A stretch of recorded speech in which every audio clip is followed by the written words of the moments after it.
یقینا میرے اہل سنت بھائی مجلس میں شریک ہیں، آپ مجلس میں آئے ہیں، میں نے پہلے ہی لمحے میں کہا تھا کہ آپ ہمارے نہیں حسین ابن علی کے مہمان ہیں۔ میں امام حسین کا ذاکر ہو کہ آپ کی منت کرتا ہوں، مجلس تمام ہو، آپ اپنی کسی بھی مرضی کے پسندیدہ عالم دین کے پاس جائیے گا، اس سے کہیے گا ڈھولیا میں مجلس تھی، میں تھوڑی دیر کے لیے مجلس میں گیا تھا، وہیں کو حسین کا ذاکر آیا تھا، اس نے چند باتیں کی ہیں مولوی صاحب میرے دل کو ٹھیس لگی ہے، اس سے جا کے سوال پوچھنا، اسے کہنا ہمیں صرف اتنا بتا محمد کے جنازے میں کتنے لوگ تھے۔ یہ احسان کرنا، جتنے میرے سنی بھائی بیٹھے ہو میں نوکر بن کے اپیل کر رہا ہوں، میں نے تم سے کوئی شیعہ کتاب کا حوالہ نہیں دیا، صرف جا کے اتنا پوچھنا ہمیں بتاؤ نبی کے جنازے پہ کتنے لوگ تھے۔ 11 لوگوں نے تمہارے نبی کا جنازہ پڑھا یا 13 لوگوں نے؟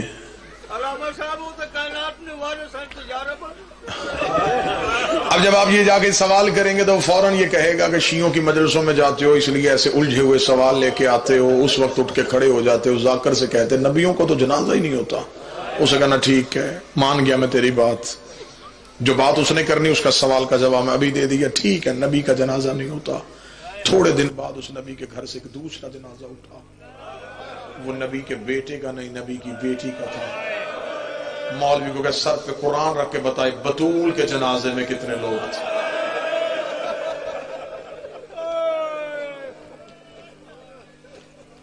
مرنے کے بعد لوگ بیٹیوں کو تو نہیں چھوڑ دیتے،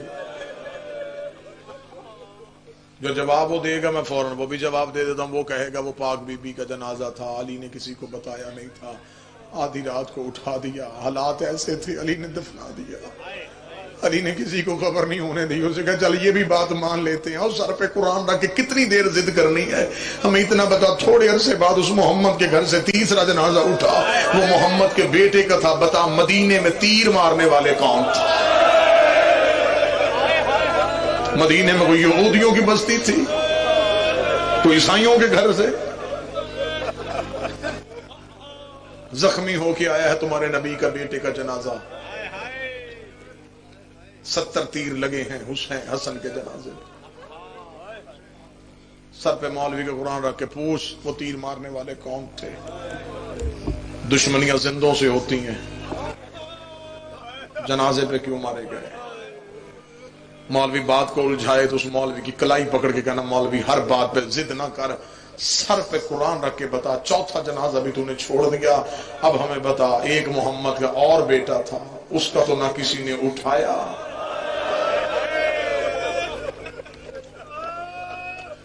ہزاروں نہیں لاکھوں مسلمان تھے عرب میں، 3 دن پڑا رہا رسول کے بیٹے کا ریت پہ جنازہ،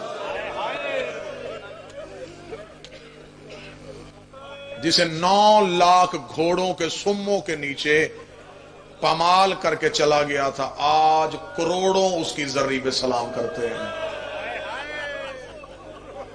جسے لاوارث سمجھ کے چھوڑا تھا نا، اس کا ہے کوئی نہیں،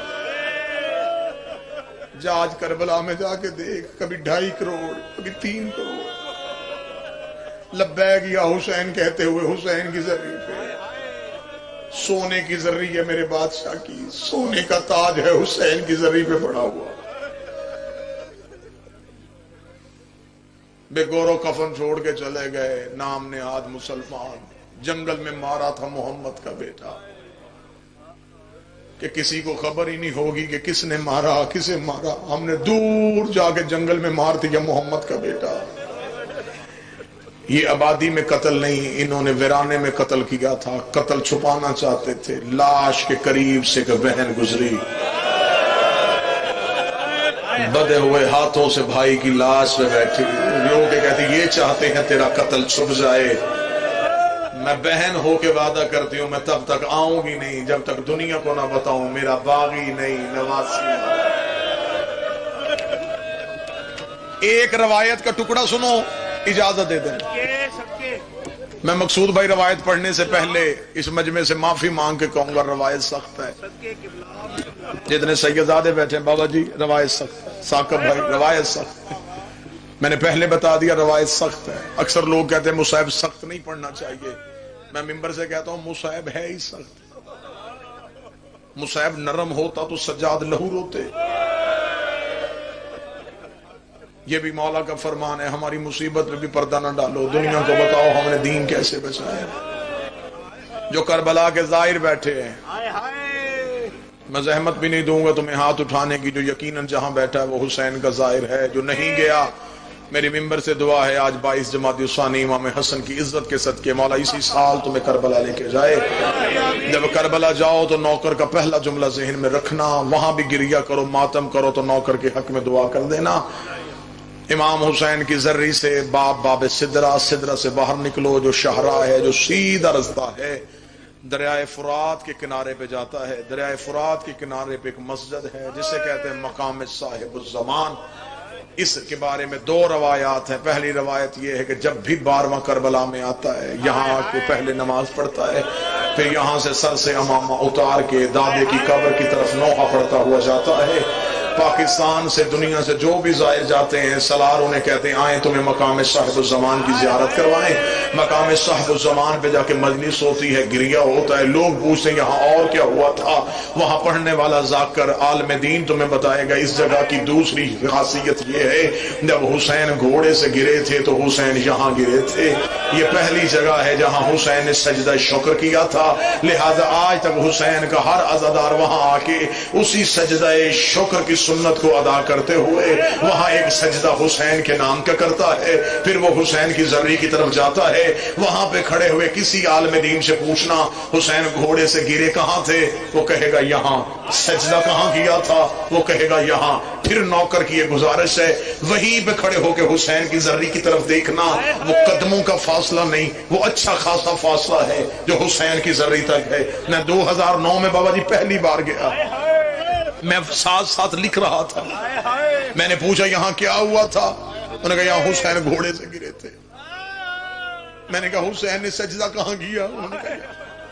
میں نے کہا میں نے تو مقتل کی کتابوں میں پڑھا حسین سجدے میں تھے جب ملاؤں نے خنجر سے سوا کیا. تو حسین کا سجدہ یہاں ہے، غریب دفن وہاں کیوں ہے؟ ذری ہے راجہ صاحب ٹیلے زین بھیا کے سامنے، حسین گرے یہاں پہ ہیں، دفن وہاں پہ کیوں ہے؟ میں وہاں پہ جتنی دیر بیٹھا رہا میں روتا رہا، سوچتا رہا. خیر میری پہلی دفعہ تھی، میرے عقل میں بات نہیں آئی کہ یہ روایت ٹھیک نہیں ہے یا وہ روایت ٹھیک نہیں ہے. میں روتا روتا مغربین کی نماز کے لیے حسین کے حرم میں آ گیا. نماز پڑھنے کے بعد میں نے حسین کی ذری پہ ہاتھ ڈالا. میں نے کہا بادشاہ درد کھا گیا ہے، مجھے سمجھ نہیں آ رہی گرے وہاں ہے دفن یہاں کیسے ہو گئے.